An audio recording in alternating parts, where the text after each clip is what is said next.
നമസ്കാരം. മെട്രോ മാറ്റിനി ന്യൂസിലേക്ക് സ്വാഗതം.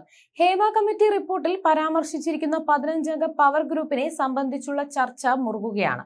മലയാള സിനിമയെ നിയന്ത്രിച്ചിരുന്നത് ഈ 15 പേരാണെന്നാണ് റിപ്പോർട്ടിൽ പറയുന്നത്. ഇതോടെ ഈ പവർ ഗ്രൂപ്പിൽ ആരൊക്കെയാണ് ഉള്ളതെന്ന ചോദ്യമാണ് ഉയരുന്നത്. മലയാള സിനിമാ രംഗത്തെ പിടിച്ചുകുലുക്കുന്ന വിവരങ്ങളുമായി 5 വർഷങ്ങൾക്കൊടുവിലാണ് ഹേമ കമ്മിറ്റി റിപ്പോർട്ട് പുറത്തു വന്നത്. ജസ്റ്റിസ് ഹേമ അധ്യക്ഷനായ റിപ്പോർട്ടിൽ സിനിമയ്ക്കുള്ളിലെ അരക്ഷിതാവസ്ഥകളും അനീതികളും വിവേചനങ്ങളുമാണ് വെളിപ്പെടുത്തുന്നത്. സിനിമയെ വെല്ലുന്ന കഥകളും യാഥാർത്ഥ്യങ്ങളുമാണ് 233 പേജുള്ള റിപ്പോർട്ടിലൂടെ പുറം ലോകം അറിഞ്ഞത്. മലയാള സിനിമയിൽ തിരോധനം നടക്കുന്നുവെന്ന് റിപ്പോർട്ട് വ്യക്തമാക്കുന്നു. ബാൻ ഇൻ സിനിമ എന്ന തലക്കെട്ടിൽ സിനിമയിലെ ശക്തമായ ലോബികളെക്കുറിച്ചും സിനിമയിലെ നിലവിലെ സാഹചര്യങ്ങളെക്കുറിച്ചും ഹേമ കമ്മിറ്റി വിലയിരുത്തുന്നു.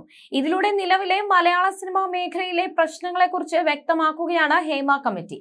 ഇപ്പോഴിതാ നടൻ തിലകൻ നേരത്തെ തന്നെ സിനിമയിലെ മാഫിയ സംഘത്തെക്കുറിച്ച് തുറന്നു പറഞ്ഞിരുന്നുവെന്ന് പറയുകയാണ് ഉറ്റ സുഹൃത്തും നാടക പ്രവർത്തകനുമായ അമ്പലപ്പുഴ രാധാകൃഷ്ണൻ.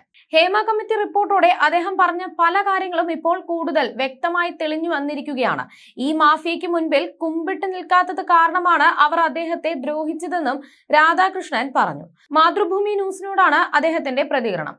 അദ്ദേഹത്തിന്റെ വാക്കുകൾ ഇങ്ങനെയാണ്: സിനിമയിലെ ചില ഉപജാപക സംഘങ്ങൾ ഉണ്ട്, ഒരു മാഫിയ.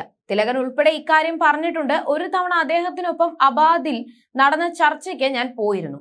മാഫിയ എന്ന ആരോപണം പിൻവലിക്കണമെന്ന് അവർ ഒറ്റക്കെട്ടായി ആവശ്യപ്പെട്ടു. അങ്ങേര് അത് ആവർത്തിച്ചു.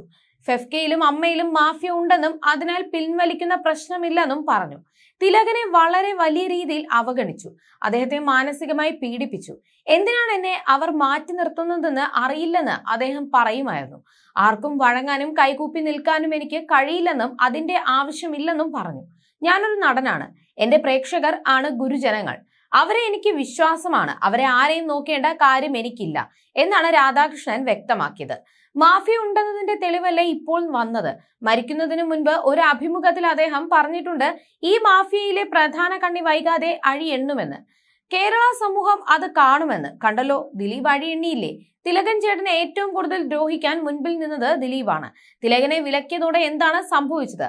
മലയാള സിനിമയ്ക്ക് 2 കൊല്ലത്തോളം എത്രയോ നല്ല കഥാപാത്രങ്ങളെയാണ് നഷ്ടപ്പെട്ടത്. മമ്മൂട്ടി പറഞ്ഞിട്ടുണ്ട്, ഞാൻ അദ്ദേഹവുമായി അഭിനയിക്കില്ലെന്ന്. അതേസമയം മമ്മൂട്ടിയുടെ മകൻ അഭിനയിക്കുന്ന സിനിമയിൽ തിലകൻ വേണോ? എന്താ കാരണം? തിലകൻ ചേട്ടനൊപ്പം അഭിനയിച്ചാൽ നടനാകും. മമ്മൂട്ടിയുടെ മകനല്ലേ എന്ന് പലരും ചോദിച്ചപ്പോൾ അത് വിഷമമല്ലെന്നും ദുൽഖർ ഒരു നടനാണെന്നുമാണ് അദ്ദേഹം പറഞ്ഞത്. മമ്മൂട്ടിയും മോഹൻലാലുമായൊന്നും അദ്ദേഹത്തിന് പ്രശ്നമില്ലായിരുന്നു, പക്ഷേ അവർക്ക് പിണക്കമായിരുന്നു. അദ്ദേഹം ദേശീയ അവാർഡിന്റെ അവസാന ലിസ്റ്റിൽ വരെ വന്നതാണ്. ഈ മാഫിയാണ് അവരുടെ സ്വാധീനം ഉപയോഗിച്ച് അത് തകർത്തത്.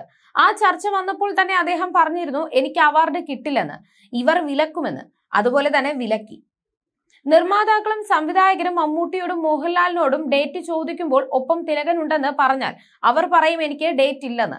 സൂപ്പർ സ്റ്റാറിന്റെ ഡേറ്റ് കിട്ടണമെങ്കിൽ അവർ പറയുന്നവരെ സിനിമയിൽ അഭിനയിപ്പിക്കണം. അതാണ് ഈ മാഫിയ.